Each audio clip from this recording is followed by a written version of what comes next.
c'est le millénium. Ni uelfu. Ok?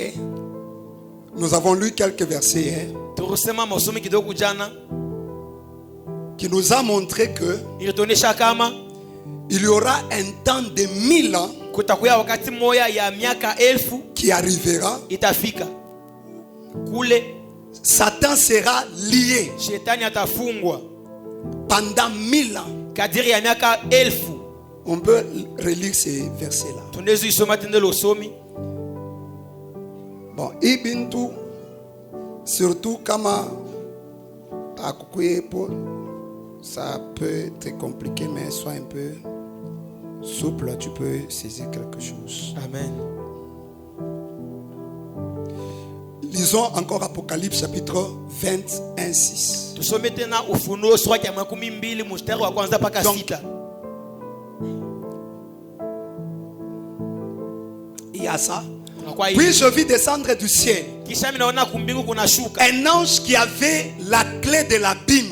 malaika moja kwa na fungulo ya ngena. Donc ici nous parlons des événements qui vont arriver. Toi chrétien, tu dois les connaître. Hapa tunasema sasa mambo yatafika. Wewe Mkristo unapasha Si tu ne ijua. les connais pas, tu es un faux chrétien. Kama unajua kwa Mkristo wa bongo. Jésus n'était pas mort pour te donner l'argent. Yesu Kristo shukufa cha kupatia Il mafuta. est mort pour te donner la vie Akufa cha kupatia bushima. après la mort. Il est mort pour que tu puisses être ici. Lorsque tout va se terminer sur la terre. Lorsque cette terre est détruite. C'est pour ça que Jésus était mort. Il n'était pas mort pour te donner le bras d'honneur. Non. Bon, maintenant, sinon vous expliquez ça comment? Les pécheurs payent les bras d'honneur. Jésus était mort pour vous donner vous les bras d'honneur. L'apôtre Paul dit, c'est que nous les chrétiens, nous sommes les plus malheureux de tout le monde. Amen. Amen. Jésus n'était pas, je le répète encore. Alléluia. Il n'était pas mort pour te donner l'argent. Mais Jésus peut te donner l'argent. Mais ce n'est pas pour ça qu'il était mort. Il est mort pour une chose très capitale, bien aimé dans le Seigneur, plus que les choses périssables. Amen. Amen. Alors le vrai chrétien, il peut dormir affamé, il peut rester, il n'a rien, mais il est ferme. Il s'est dit, je ne peux pas accepter de perdre Dieu, perdre mon âme à cause des choses de ce monde. Le chrétien lui regarde vers ce qui vient, les choses qui ne sont pas périssables, la vie éternelle.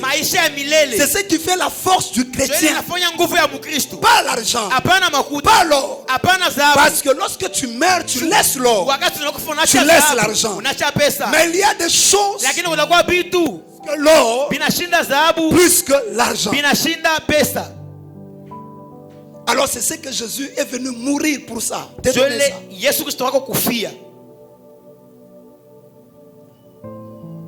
Et ce qui fait que Jésus ne vous bénit pas, n'ouvre pas les portes, ne vous donne pas la provision du ciel, c'est parce que vous avez rejeté tout ça. Et papa donne-moi, papa donne-moi. Dieu n'est pas un devin, il n'est pas un féticheur. Pour puisse venir là, commencer à le tenter. Si tu ne me donnes pas, alors tu n'es pas mon Dieu. Sors, il n'est pas ton Dieu. Pars. Un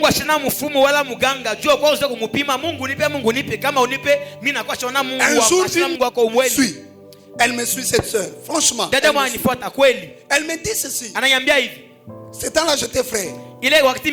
Frère Rick. Nous étions au mois de décembre. J'ai encore oublié si c'était décembre.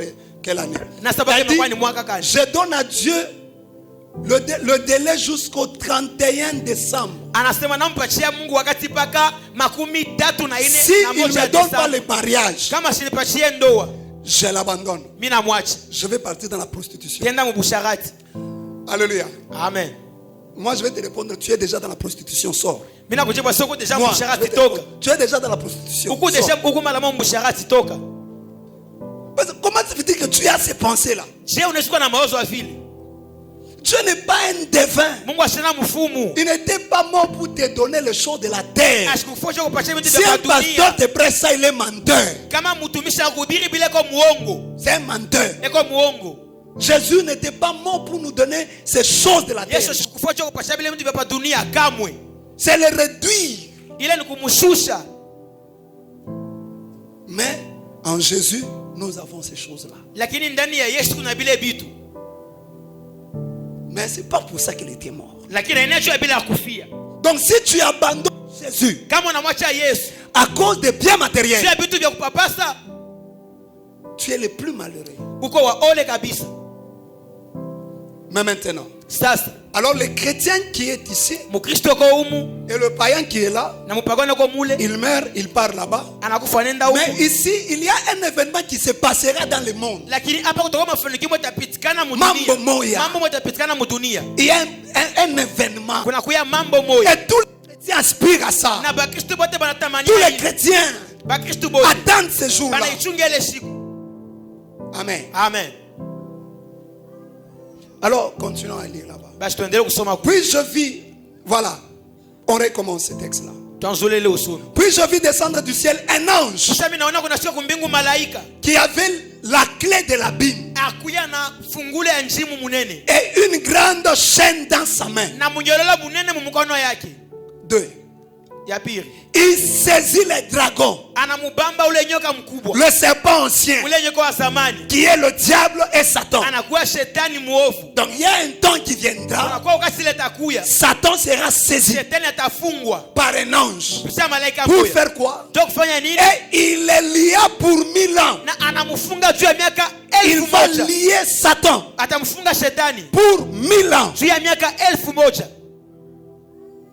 Donc l'affaire de Satan sera terminée. Allons-y un peu rapidement.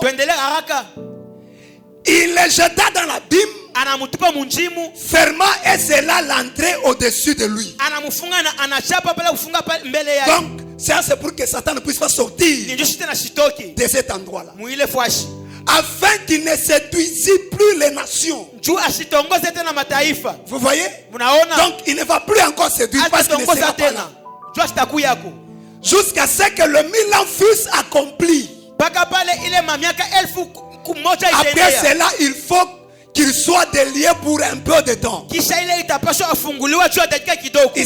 délié. Donc on va encore ouvrir l'endroit où on l'avait mis là. On va le laisser. Allons-y. Allons-y parce que je sens que maintenant les bonnes choses veulent arriver. Mais maintenant, observez bien là-bas. C'est mon problème. Jean voit toujours dans la vision. Il dit, je vis des trônes. Des trônes. Et à ceux qui s'y assisent fut donné le pouvoir de juger. Ça veut dire qu'il voit des trônes et il y a des gens qui sont assis sur ces trônes. Mais ces gens-là, ils avaient le pouvoir de juger. Et je vis les âmes de ceux qui avaient été décapités. Les âmes de ceux qui ont été décapités. Qui avaient été décapités à cause du témoignage de Jésus-Christ et à cause de la parole de Dieu et de ceux qui n'avaient pas adoré la bête ni son image et qui n'avaient pas reçu la marque sur leur front et sur leurs mains. Ils révèrent à la vie. Ça veut dire ils ressuscitent. Et ils régnèrent avec Christ pendant 1000 ans. Donc pendant les 1000 ans où Satan sera lié, ok, ceux qui vont ressusciter, ils vont régner avec Christ pendant 1000 ans. Donc, quel événement que les chrétiens attendent aujourd'hui? Ça peut arriver demain, ça peut arriver aujourd'hui, ça peut arriver à n'importe quel moment. Les chrétiens n'attendent pas payer les avions, non. Mais les chrétiens attendent cet événement. C'est ce que les chrétiens attendent. Est-ce que tu peux d'abord acclamer très bien pour Jésus? Ils attendent, c'est ça. Les vrais chrétiens Bandoukou n'ont pas le problème. Hier j'ai expliqué.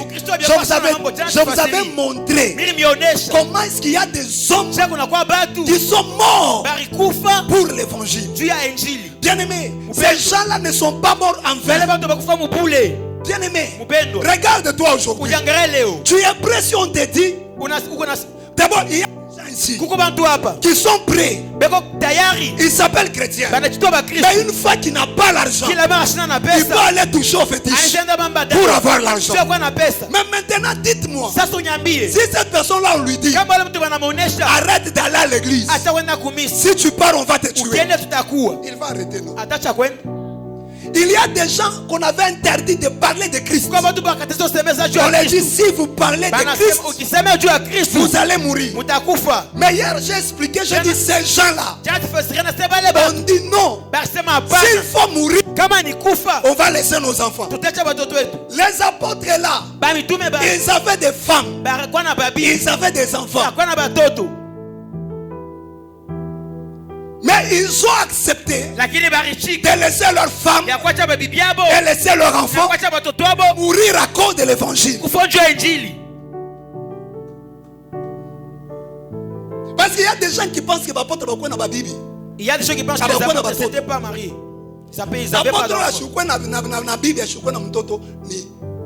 Paul. D'ailleurs, maintenant, dans les études plus élargies, il y a ceux qui démontrent que sa femme peut-être bien qu'elle était déjà décédée. À cause de la fonction, il est rendu à Koufanyaka chez les Juifs. Voilà, ok, on laisse cette affaire-là. Ok, ça ce sont des parents à Kwangaria, ma histoire. Alléluia. Amen. Il n'y a que lui. Et puis lui-même parle. Est-ce que je n'avais pas le droit? Je n'ai pas le droit de prendre une femme avec moi. Il parle de ça. Vous voyez? Donc ces gens-là, ils savaient les enfants. Mais ils ont accepté de mourir. Mais aujourd'hui, on a des chrétiens qui attendent l'enlèvement de l'église. Bon, il y a même ceux-là, Amouyata il y a un enlèvement. Vous avez été dans les églises. Mais vous n'avez, il y a ceux-là qui me regardent là. Ils n'ont jamais entendu parler de choses comme ça. Donc c'est la première fois, il est comme un enfant. Mais quand vous l'entendez pleurer là, oh Dieu, tu m'as abandonné. Papa, pardon. Amen. Comment tu n'as jamais été avec Dieu puis tu dis qu'il t'a abandonné? Est-ce que quelqu'un peut donner un grand amen? Donne-moi un grand amen. Amen. J'ai dit dans mes interventions passées que le pasteur qui vous prêche toujours le matériel, il est plus qu'un sorcier. Parce que le sorcier, lui, il va tuer le corps, mais il ne va pas tuer l'âme. Mais le pasteur qui ne parle pas de la vie éternelle, il est plus qu'un sorcier parce que lui, il va tuer ton âme.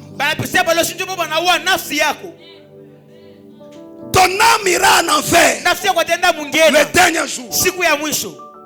Alors le pasteur qui ne fait que te parler de l'argent, te parler de grâce, il est plus qu'un sorcier. Il est plus qu'un. Et Jésus parle et dit, ne craignez pas celui qui peut tuer le corps, mais craignez par contre celui qui a le pouvoir de tuer ton âme. Amen. Amen. Gloire à Jésus. Donc les chrétiens, lui il a une espérance plus grande. Une espérance plus grande. Parce que pour lui, c'est la vie. Moi je le répète et je le dis en tant que prophète, il n'y a rien qui s'arrangera dans le monde. Plus rien.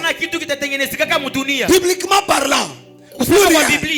Écoutez, les choses que nous voyons, ces choses-là n'existaient pas. Mais il y avait seulement une parole qui disait que ces choses-là vont arriver.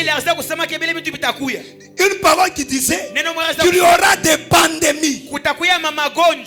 Une parole qui disait il y aura des famines. Une parole qui disait il y aura des guerres. Mais pendant ce temps-là, il n'y avait pas de guerre. Pendant ce temps-là, il n'y avait pas de famine. Et aujourd'hui, le monde vient de connaître une pandémie. Non, vient de connaître une pandémie que ça n'a jamais connue, qui a touché le monde entier, qui est parmi les signes que Jésus avait donné. Lorsque vous verrez ces choses arriver, attention, le Fils de l'homme, il est proche. Et puis il vous dit même, ce n'est pas encore la fin. Mais aujourd'hui, on voit maintenant les pandémies. Et coronavirus là, les gens viennent de faire tout ce qu'ils peuvent, mais ils échouent. Ils se sont débattus en 2020 pour maîtriser, jusqu'à ce qu'un temps ils ont dit non, apprenons à vivre avec ces virus. Alors c'est quoi maintenant? Mettez les cache-nez. Alléluia. Amen. Faites-vous vacciner pour que vous puissiez vivre avec ces virus. C'est ce que Jésus avait dit. Mais alors maintenant l'église n'est pas là pour t'envoyer toujours au matériel. L'église est là pour te montrer ce qui va se passer, te permettre à pouvoir te préparer, être prêt, afin qu'une fois que le Fils de l'homme apparaît. Mais maintenant, avant de venir régner avec Jésus-Christ, il y a un événement que nous attendons. C'est l'enlèvement de l'église.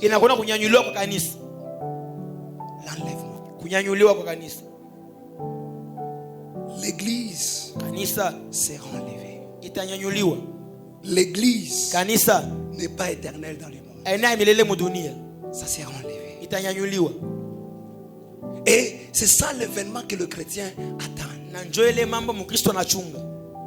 Mais maintenant ici je veux expliquer quelque chose. L'explication que je vais donner ici, parce qu'en parlant de l'enlèvement de l'église, ces événements qui vont se passer, on y trouve plusieurs théories ou bien plusieurs écoles. C'est comme ça on les appelle. Il y a ceux-là qui disent que l'église sera enlevée avant, parce qu'il y a un événement qui va se passer au monde. Laissez-moi vous parler de ça. Avant la grande tribulation. Munaona pale tulikuwa muita ya pandemie pale ilipika nguvu sana. Bale ba prophète bananza kusema que non, c'est la fin du monde.